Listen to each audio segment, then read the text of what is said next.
नमस्कार दोस्तों, मैं हूं संजय कथुरिया, प्रोफेसर बड़ा बिजनेस प्राइवेट लिमिटेड। और स्टॉक मार्केट के इस कोर्स में आपको बहुत मजा आएगा, क्योंकि इस कोर्स के माध्यम से आपको समझ आएगा कि स्टॉक मार्केट में होता क्या है, क्या एक्टिविटीज होती हैं, शेयर्स क्या होते हैं, कंपनीज क्या होती है, लिस्टिंग क्या होती है, बॉम्बे स्टॉक एक्सचेंज क्या होता है, आईपीओ क्या होता है। काफी चीजें आपको इस कोर्स के माध्यम से समझ आएगी। पर आज की जो मेरी वीडियो है वो है कि इक्विटी क्या होता है। आप जब भी सुनते होंगे स्टॉक मार्केट में, आप बोलते होंगे इस कंपनी का शेयर ले ले, इस कंपनी की इक्विटी ले लीजिए। इन्वेस्टमेंट करने से पहले आइए समझते हैं कि इक्विटी का स्ट्रक्चर क्या होता है, इक्विटी या शेयर का मतलब क्या होता है। फॉर एग्जांपल, एक कंपनी गठित होती है, कंपनी बनती है, प्राइवेट लिमिटेड कंपनी बनती है। वो प्राइवेट लिमिटेड कंपनी डिसाइड करती है कि वो कोई बिजनेस करेंगे। फॉर एग्जांपल, वो कोई मैन्युफैक्चरिंग प्लांट सेटअप करते हैं। तो मैन्युफैक्चरिंग यूनिट के लिए क्या चाहिए? 1 लाख रुपए के निवेश चाहिए। ये निवेश या तो वो बैंक से लोन ले सकते हैं, दोस्तों से लोन ले सकते हैं, या फिर वो ये कह सकते हैं, 100 लोगों को गैदर कर सकते हैं और 100 लोगों को कह सकते हैं, देखिए कि हम 100 लोग हैं, हम इस कंपनी में निवेश करते हैं। सब लोग 1-1 हजार रुपए का निवेश करते हैं। 100 लोग अगर 1,000 का निवेश करेंगे तो यानी 1 लाख रुपए पूरे हो जाएंगे। और हम सारे जो 100 लोग हैं, कंपनी में 1% की हिस्सेदारी रख लेते हैं। यानी कि जो कंपनी में मुनाफा होगा वो कंपनी के 100 मालिकों के बीच में बटेगा, 1% ईच। तो अगर पूरे साल के बाद कंपनी ने 10 लाख रुपए का मुनाफा किया तो 10 लाख रुपए का मुनाफा डिवाइडेड बाय 100, यानी कि 10,000 रुपए सबको प्रॉफिट का हिस्सेदारी मिलेगी। इसे कहते हैं इक्विटी, इसे कहते हैं ओनरशिप, इसे कहते हैं कंपनी में शेयर होना। तो बहुत सिंपल एग्जांपल से मैंने आपको समझाया कि कोई भी कंपनी जो है वो जब भी निवेश रेज करती है, जब भी वो पैसा लेना चाहती है, तो वो कंपनी में या तो लोन ले सकती है या कंपनी की हिस्सेदारी दे सकती है। हिस्सेदारी देने में क्या फायदा है? बहुत सारे फायदे हैं, मैं आपको बताऊंगा। पर हिस्सेदारी देने के लिए जो मैं आपको सबसे बड़ी बात बताऊंगा वो है कि जो इक्विटी होती है, यानी कि जो हिस्सेदारी होती है, वो किसी कंपनी के लिए भी सबसे कॉस्टली सोर्स होता है फाइनेंस रेज करने का। यानी कि सबसे महंगा सोर्स होता है, क्योंकि कंपनी अपना हिस्सा बांट रही है। जितना वो हिस्सा बांटेगी उतना ही मालिकों के पास कम शेयर्स रह जाएंगे। तो जैसे जैसे इक्विटी बढ़ती है या ओनर्स के जो शेयर हैं वो कम होते रहते हैं, इसलिए हम कहते हैं फाइनेंस में कि equity is the costliest source of finance. अब इक्विटी का फायदा कंपनी को क्या होता है? जब एक कंपनी इक्विटी रेस करती है, आप स्टॉक मार्केट में सुनते होंगे कि कंपनी आईपीओ लेके आई है, अपने शेयर बेच रही है। तो यानी कि अगर कंपनी के पास 100 शेयर हैं तो वो हो सकता है मार्केट में 25 शेयर बेच रही है, जिसके अगेंस्ट कंपनी पैसा लेने वाली है, या फिर जो ओनर है वो पैसा लेने वाला है। तो कंपनी जो पैसा लेती है इक्विटी रेस करने के माध्यम से, उसको फायदे क्या होते हैं? जब मैंने आपको अभी पिछली बात ये कही कि equity is the costliest source of finance, तो क्या फायदे हैं जिसकी वजह से बहुत सारी कंपनियां भीड़ लगा के स्टॉक मार्केट में आती है? तो आइए पहले जानते हैं कि क्या क्या फायदे मिलते हैं कंपनी को। पहला फायदा है कि जब वो इक्विटी रेस करते हैं, यानी कि जब वो मार्केट से पैसा रेस करते हैं, तो वो फिक्स्ड लायबिलिटी नहीं होती। वाह, ये तो बहुत अच्छी बात है। यानी कि आप मार्केट से पैसा भी रेस कर दिया, आपने किसी प्रकार की सिक्योरिटी भी नहीं दी, किसी प्रकार की प्रॉपर्टी भी नहीं दी, और आपने उनको क्या दिया? कंपनी में हिस्सेदारी दे दी। और आपके ऊपर ये फिक्स्ड लायबिलिटी नहीं है, आप पे वापस करने की कंप्लीट जिम्मेवारी नहीं है। बहुत अच्छी बात है। पर इसका मतलब ये नहीं है कि आपके मन में ये होना चाहिए मैं वापस नहीं करूंगा इसलिए मैं पैसा रेस करना चाहता हूं।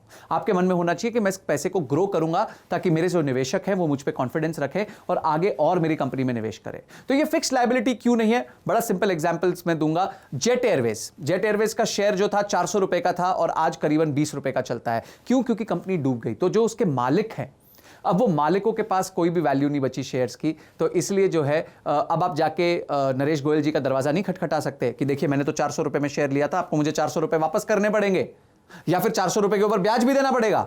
आप ये नहीं कर सकते, क्योंकि आपने एक डिसीजन लिया कि इस कंपनी में मैं हिस्सेदारी लूंगा। कल को अगर ये 400 का 700 रुपए हो जाता तो आप थोड़ी जाके नरेश गोयल जी को बोलते देखिए मेरा तो 500 ही बनता है, बाकी 200 आप रख लीजिए। आप कहते देखो ये तो मेरा निवेश था, मेरा आइडिया था, मैंने इन्वेस्ट किया। तो एक कंपनी के ऊपर जब वो पैसा रेज करती है इक्विटी के थ्रू, एक फिक्स्ड लायबिलिटी नहीं बनती है, उसको किसी प्रकार से उसको वापस करने की फिक्स्ड लायबिलिटी नहीं होती। यानी कि अगर कर पाया तो ठीक है, नहीं कर पाया तो भी ठीक है, इसमें कोई फिक्स्ड लायबिलिटी नहीं है। सेकंड चीज है, जैसे आप बैंक से लोन लेते हैं तो आपको हर महीने ब्याज देना पड़ता है, 10% साल का, 12% साल का, 15%, 18%, 24%, जितने पे भी आप लोन लेते हैं आपको हर महीने उसका इंटरेस्ट देना पड़ता है।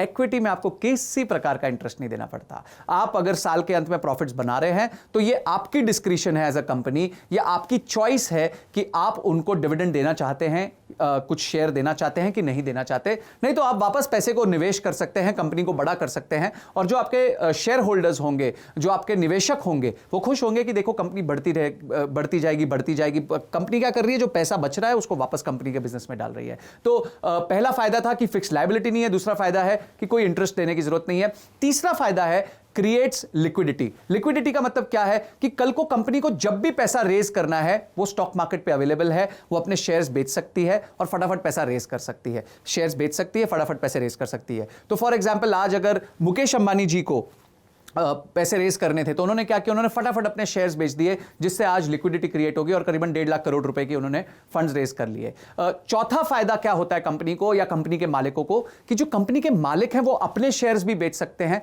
और कंपनी के मालिक को भी पैसा मिल सकता है। तो कंपनी के मालिकों को लगता है देखिए मैंने बहुत मेहनत करी और बहुत समय से मैं इस कंपनी में लगा हुआ हूं, तो मुझे भी 100 करोड़ 200 करोड़ रुपए एनकैश कर लेने चाहिए अपने इस टाइम पे।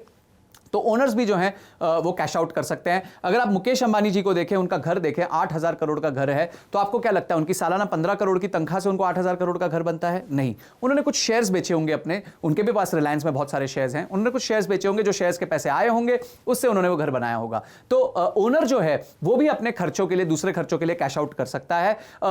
पांचवा फायदा क्या होता है कि एक बहुत बड़ा इन्वेस्टर बेस बन जाता है। जब आपके साथ बहुत सारे निवेशक जुड़ते हैं तो वो आपके पास लेके आके प्रपोजल्स लेके आएंगे कि देखिए आपकी कंपनी के साथ हम जुड़ सकते हैं, हम भी बिजनेस कर सकते हैं, हम आपका माल बेच सकते हैं। तो बहुत सारा लंबा चौड़ा अलायंसेस बन सकता है अगर आपका एक बढ़िया इन्वेस्टर बेस हो। और आखिरी फायदा है कि अगर कल को आप अपनी कंपनी बेचना चाहते हैं किसी को, आपको लगता है कि देखिए मैंने तो बहुत बिजनेस कर लिया, मेरा मन नहीं है, मेरे बच्चों का मन नहीं है ये बिजनेस करने का, तो मैं तो इस कंपनी को बेचना चाहता हूं। जैसे अभी क्या हुआ, अभी किशोर बियानी जी ने अपनी कंपनी बेच दी रिलायंस रिटेल को। तो अब वो कैसे बिकी, जल्दी से क्यों बिक गई? क्योंकि वो लिस्टेड कंपनी थी, वो स्टॉक एक्सचेंज पे थी, उसका शेयर प्राइस चलता था, तो इजीली वैल्यू कर सके उस कंपनी को कि हां भाई ये कंपनी का शेयर प्राइस इतना चलता है। समझिए कंपनी के 100 करोड़ शेयर्स हैं और एक शेयर 50 रुपए का है, तो यानी कि कंपनी की वैल्यू हो गई 5,000 करोड़ रुपए, और आपकी कंपनी को कोई भी स्टॉक एक्सचेंज पे उनके ओपन शेयर्स होते हैं वो खरीद के जो है कंपनी को खरीद सकता है। तो ये कुछ 6 फायदे हैं जब एक कंपनी इक्विटी रेस करती है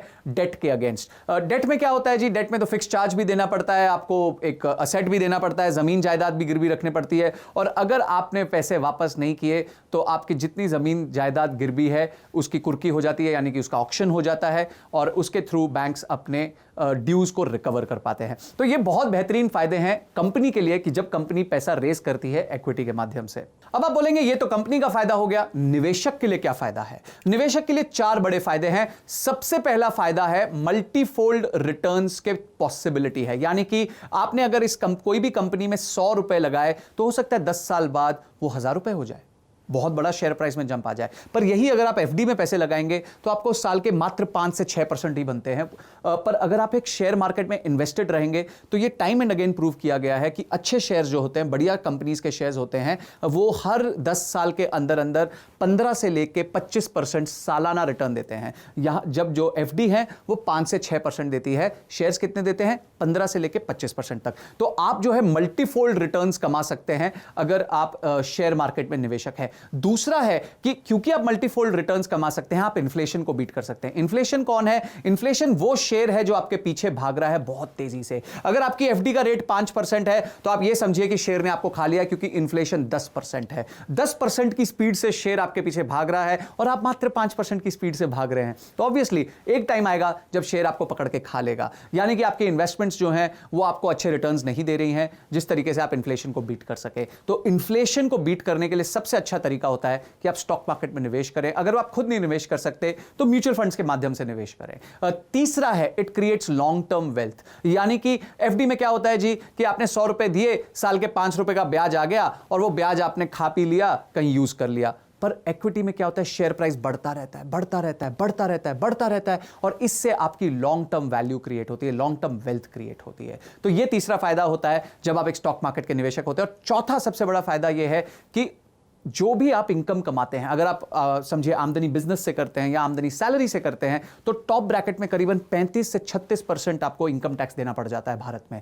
पर यही अगर आप आमदनी कमाएंगे लॉन्ग टर्म वैल्यू क्रिएशन से, यानी कि आपने एक शेयर खरीदा, उसको 1 साल के ऊपर रखा और फिर बेचा और फिर गेन्स कमाए, तो जो गेन्स है उस पर मात्र 10% का टैक्स रेट लगेगा। देखिए कितना अच्छा चांस है आपके लिए कि आपकी इनकम पे, पूरी इनकम पे करीबन 36% का टैक्स लगता है, वेरएज आपके जो लॉन्ग टर्म कैपिटल गेन होती है, जो आप शेयर खरीदते हैं 1 साल बाद उसको बेचते हैं, उस पे जो टैक्स रेट लगता है वो मात्र 10% लगता है, और वो भी सिर्फ गेन पे लगता है। अगर आपने 100 रुपए में खरीदा, 150 रुपए में बेचा, तो 50 रुपए का 10%, यानी कि मात्र 5 रुपए आपका इनकम टैक्स होगा। तो इस तरीके से जब आप स्टॉक मार्केट में इन्वेस्ट करते हैं, शेयर्स में इन्वेस्ट करते हैं, तो आपको बहुत सारे फायदे होते हैं। तो आपने अब समझ लिया कि इक्विटी का मतलब क्या होता है, शेयर का मतलब क्या होता है। अब आप देखिए इसी वीडियोस के दौरान, इसी कोर्स के दौरान, कि आप और अपने आप को बेहतर निवेशक कैसे बना सकते हैं, किस तरीके से आप स्टॉक मार्केट में अच्छे से इन्वेस्ट कर सकते हैं। तो आपने इस वीडियो को देखा, एमसीक्यूज को अपीयर किया और रीडिंग मटेरियल को पढ़ा, इसके लिए आपका बहुत बहुत धन्यवाद।